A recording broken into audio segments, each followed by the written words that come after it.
Okay, good evening, everybody. Just check. All right. Okay. Tonight's class is, of course, in the merit of all the Jewish people, especially the land of Israel, especially those on the front lines, those that need rescuing, those that need healing. They should all have what they need. Okay. Let's get into it. Of course, this is the last class of the year. We will continue, God willing, probably after the high holiday season, as almost all the holidays fall out this year on Thursday and Friday, except Yom Kippur. So I don't know if, obviously not next week. Next week is Rosh Hashanah, is the first day of Rosh Hashanah. The week after that, we shall see. I will update you. If not, we will continue after. If not then we will continue following Simchas Torah, God willing. So let's jump into tonight's class. So we're going to be discussing the Torah portion. This week is actually a double portion. This Torah portion is almost always, these two are almost always together. Nitzavim and Vayelech, depending if there's a Shabbos, between Sukkot, or a Shabbos between Yom Kippur and Sukkot, or not. So this year there is not a Shabbos between Yom Kippur and Sukkot. As we mentioned, Yom Kippur is Shabbos itself. So therefore, we're going to be reading Parshas Hazinu. Is going to be Shabbos Shuvah, which is going to be next Shabbos. And Vizos HaBracha, the last Torah portion, is always read on Simchas Torah. Okay, so let's get into this week's Torah portion. We said Nitzavim and Vayelech together. Vayelech is the second Torah portion. We're going to be discussing a little bit of that. This is in Deuteronomy chapter 31, verses 16 and 17. Fascinating passage in the Torah, this week's Torah portion. God says to Moses, "Behold, you are about to lie with your forefathers," meaning you're about to pass away, "and this nation will rise up and stray after the deities of the nations of the land, and into which they are coming. They will abandon me and violate my covenant, which I made with them." So God is saying that after Moses' passing, the Jewish people will eventually sin and fall into idol worship.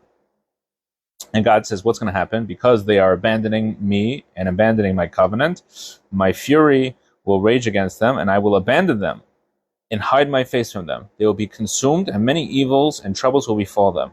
They will say on that day, "Is it not because our God is no longer in my midst that these evils have befallen me?" So essentially, God is saying, when you abandon me, I will abandon you. So let's get into that a little bit. So Rashi, the foremost commentary on the Torah, he says, "And I will hide my face from them." And he comments, what does that mean? As if I do not see their distress. Right? So in other words, God is saying that he's not only going to punish us by abandoning us, but then when we're distressed, it's going to look like he doesn't care either. So the Rabbi asks a very fascinating question about this Rashi. And he asks as follows.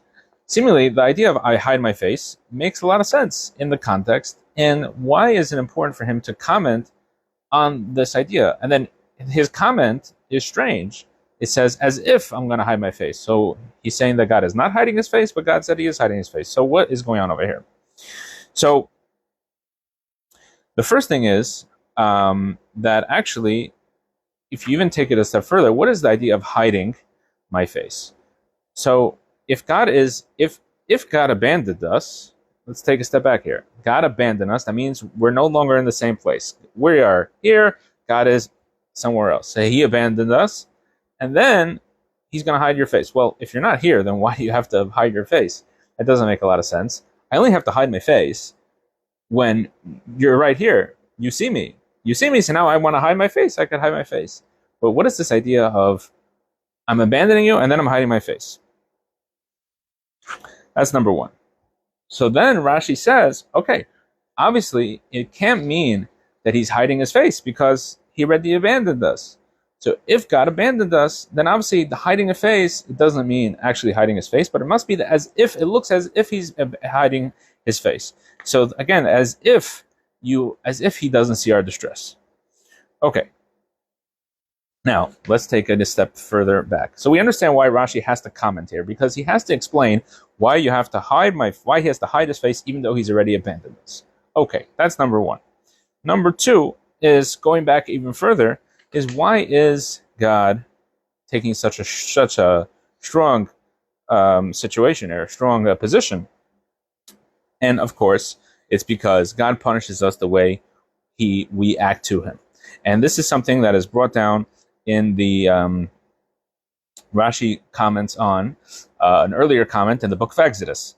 So Moses, we all know the story that Moses' father-in-law Jethro shows up to the Jewish people following the giving of the Torah, and Jethro, who apparently was a priest of many idolatries, that it says that he served every idol in the world. So when he says in Exodus verse 11, Jethro said, "Now I know that God is greater from any God, because the thing that they plotted, he came upon them."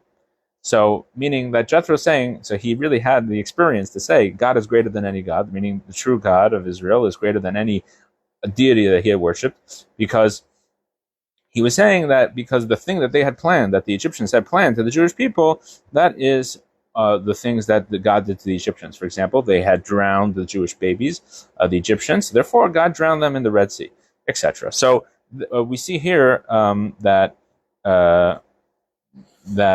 this itself, Jethro viewed as true. This is where he saw the truth. So the fact that God punishes for measure, that's why God is doing this. Okay, so we understand why God is abandoning us, because we abandoned him. And we understand why Rashi has to explain this. Okay? Okay.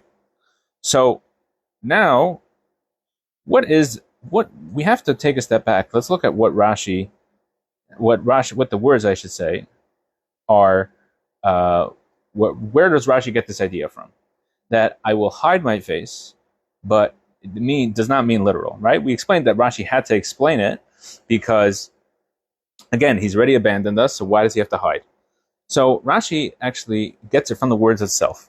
There are two ways you could say this idea. Either you could say, I will cover my face, v'histarti panai mehem, okay?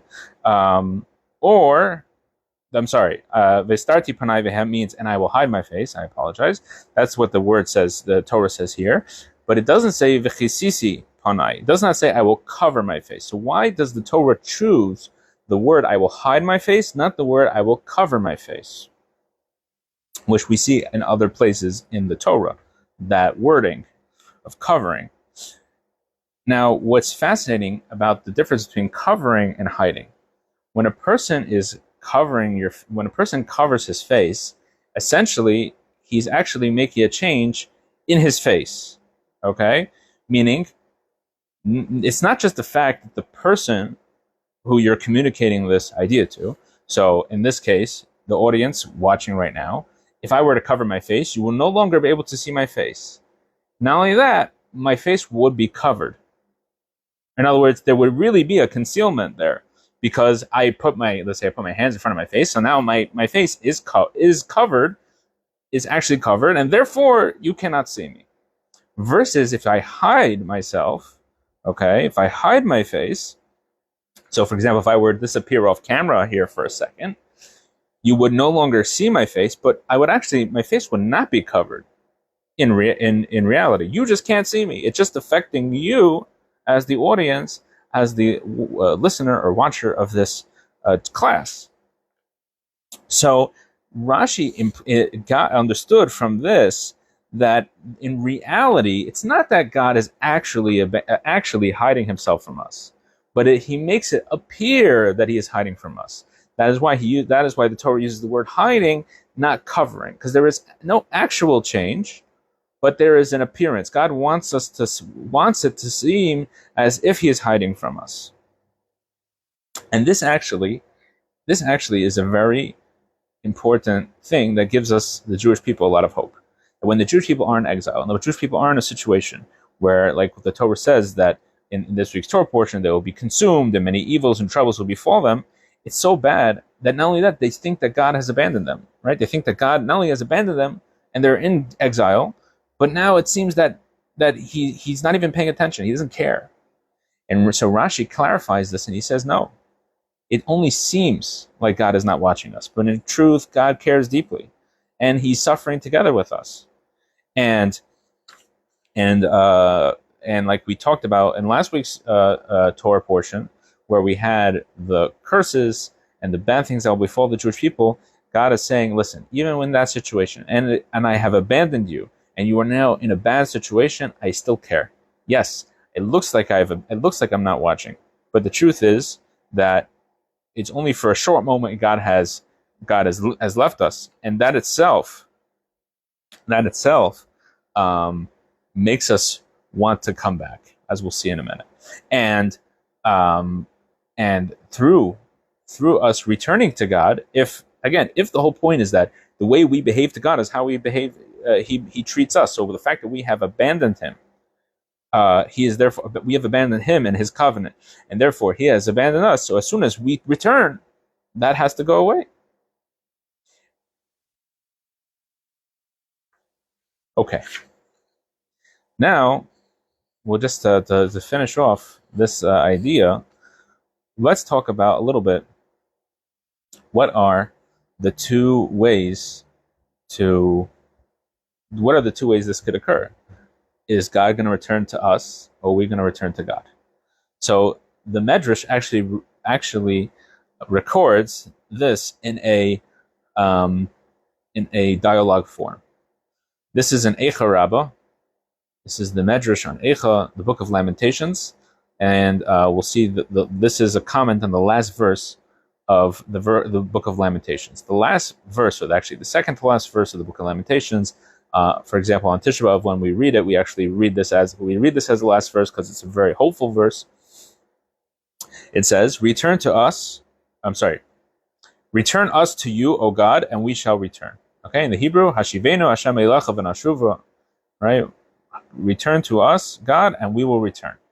So the Jewish people say to God in this verse, Master of the universe, you have to bring us back. It's your job to be the first one to start, right? When people have conflict, there's always that who's going to be the one to make the first move to make the resolution.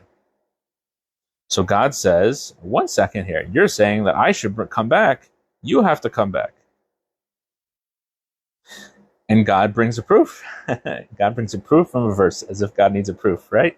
And it says in the book of Malachi, return to me and I will return to you, says God. Okay, in the Hebrew, Shuva Elai v'Shuva Aleichem Nu'um Hashem. Right, that God says you have to return to me and then I'll return to you. So the Jewish people respond in this dialogue, Master of the universe, it is your job to return first. As it says in Psalms, the Jewish people will prove back to God, Shuvenu Elikei Yishenu. Restore us, God of our salvation. Okay, so this is the dialogue that goes on. So God brings a proof, and the Jewish people, in the end, one up to God. Actually, it is your job to return to us first. And this is even brought, if you go back to the original verses that we were talking about, in our Torah portion, we actually see this idea as well. What is this? Where does this whole conversation start? We talked about that the book of Deuteronomy is this whole book is Moses' last speech. These Torah portions that we're discussing now, before we complete the cycle of the entire Torah on Simchas Torah in a couple weeks, this is the last speeches of Moses' life. And God here tells him, you're about to pass away, right? This is the end for Moses, so to speak. So the Jewish people, they have a claim. Why? How does this Torah portion start? This section start that we were discussing? God said to Moses, you are going to pass away, and after that, the Jewish people will sin. So the Jewish people say, wait a second. This is the point. Because Moses is leaving us, and we're not going to have the presence of Moses anymore, that is why we are going to sin. So God, it's on you to come back. And what would be the counter to that? Well, if we go to the Talmud in Tractate Sukkah, page 39a, we have a very fascinating discussion. These two rabbis, Rav Safra and Rava, are having a debate. to the point that Rav Safra was so impressed with Rava, with his Talmudic scholarship and his scholarship in the Torah, that he calls him Moshe. He calls him Moses. Okay, so what is that? In other words, he's saying that he's as great as Moses. So actually, in the Alter Rebbe, the first Chabad Rebbe, in his Hasidic teachings in the Likutei Torah, actually in this case Torah Or, which is his Hasidic discourses based on the Torah portion of the week, and over there he explains that actually the fact that we see that the Talmud refers to somebody as Moses shows that every single Jew actually has a spark of Moses. But the Jewish people say no. Yes, we all have a spark of Moses, and therefore we shouldn't have sinned. Okay, but it's not enough, because it takes the Moses commanded us to, gave us the Torah, but we need Moses to give it to us, to feed it to us, to make us, united with the Torah enough that we are able to do it. And Moses being alive, and Moses being in our lives, that's what makes us not sin. And the fact that Moses passed away, yes, we all have that inner spark, we all have that potential, we all understand that. But in the end of the day, we don't have Moses. And not only that, we know that Moses actually had, the Jewish people didn't just get spirituality from Moses, they also got physical things. Very fascinating idea. This is brought in the Talmud and Tractate Ta'anit and Tractate of the Laws of Fasts. The Talmud explains that there were three things that were given to the Jewish people. There was the well that the Jewish people had water. They had the clouds of glory, and they had the manna. The manna was in the merit of Moses. Okay. However, the well was in the merit of Miriam, and the clouds were in the merit of Aaron. And the Torah, the Talmud explains that what happened once Miriam passed away, the water left. However, the Torah tells us that actually, the Talmud tells us that the water came back. The Jewish people had water, but this time it was in the merit of Moses. So now you had the manna, and you had the water in the merit of Moses. Then later, Aaron passes away, and now the clouds leave, and they come back again in the merit of Moses. So, and the clouds gave the Jewish people physical protection. The water obviously was physical sustenance, and the manna was physical sustenance. So we see that actually Moses, they didn't just get spirituality from Moses, but their material blessings were also through Moses. So therefore, when the Jewish people say, it's up to you, it is up to you, God, for you to stop hiding yourself, and because without Moses, his physical presence, it's very difficult. And therefore, it is up to God to come back and make the first move. And that's what we're doing, God willing, next week on Rosh Hashanah and Yom Kippur. God is making the first move. And it is our job to, as soon as we come back to God and we return, then God will immediately remove the exile and all the negative things that happen. And we're always wondering, where was God during these moments that are horrific and terrible, and it seems like God abandoned us? The truth is, God is always in our lives. He makes it seem like he's far away because he wants us to come back. That's the only reason. God on this Rosh Hashanah and this Yom Kippur, with God's help, we will return to him and he will return to us. And the ultimate of that is, of course, the coming of Mashiach. It should be immediately. Thank you very much, everybody, very much for watching. Like we said, I don't know when the next class will be. We will keep you posted. And God willing, if you need a place for Rosh Hashanah or Yom Kippur or Sukkot or Simchas Torah, send us a message and we will be happy to make sure that you can celebrate and you can return to God together with our community. Have a wonderful Shabbos. Have a happy and sweet New Year, and we'll see you next time.